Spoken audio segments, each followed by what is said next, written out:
സർവകലാശാലകളിൽ ആഗസ്റ്റ് 14 വിഭജന ഭീതിയുടെ ഓർമ്മദിനമായി ആചരിക്കുവാനുള്ള ചാൻസലറുടെ ഉത്തരവിനെതിരെ ഡിവൈഎഫ്ഐ ജില്ലാ കമ്മിറ്റിയുടെ നേതൃത്വത്തിൽ കാഞ്ഞങ്ങാട് വെച്ച് യുവജന പ്രതിഷേധം സംഘടിപ്പിച്ചു. ബസ് സ്റ്റാൻഡ് പരിസരത്ത് ജില്ലാ സെക്രട്ടറി രജീഷ് വെള്ളാട്ടു ഉത്തരവിന്റെ കോപ്പി കത്തിച്ച് യുവജന പ്രതിഷേധം ഉദ്ഘാടനം ചെയ്തു.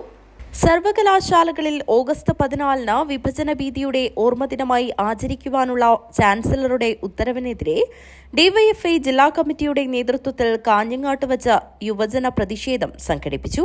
കോട്ടച്ചേരി കുന്നുമ്മൽ കേന്ദ്രീകരിച്ച് ആരംഭിച്ച പ്രതിഷേധ പ്രകടനാനന്തരം കാഞ്ഞങ്ങാട് പഴയ ബസ് സ്റ്റാൻഡ് പരിസരത്ത് ജില്ലാ സെക്രട്ടറി രജീഷ് വെള്ളാട്ട് ഉത്തരവിന്റെ കോപ്പി കത്തിച്ച് യുവജന പ്രതിഷേധം ഉദ്ഘാടനം ചെയ്തു.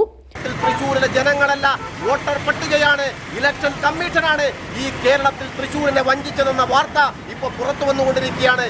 ഇങ്ങനെ ജനാധിപത്യത്തെ അപമാനിക്കുന്നവർക്കെതിരായി ഈ രാജ്യത്തിന്റെ ഫെഡറൽ തത്വത്തെയും ഈ രാജ്യത്തിന്റെ സ്വാതന്ത്ര്യത്തെയും ഇല്ലാതാക്കുന്നവർക്കെതിരായി ഏറ്റവും ശക്തമായ പോരാട്ടത്തിന് നമ്മൾ നേതൃത്വം കൊടുക്കേണ്ടതുണ്ട്.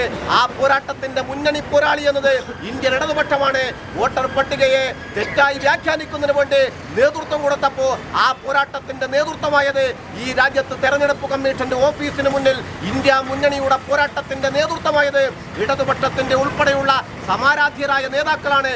ജില്ലാ കമ്മിറ്റി അംഗം വിപിൻ ബല്ലത്ത് അധ്യക്ഷത വഹിച്ചു. ജില്ലാ കമ്മിറ്റി അംഗങ്ങളായ ഹരിത നാലപ്പാടം, VP അമ്പിളി എന്നിവർ സംസാരിച്ചു. ജില്ലാ സെക്രട്ടേറിയറ്റ് അംഗം വി ഗിനീഷ് സ്വാഗതം പറഞ്ഞു. News bureau, Kanhangad.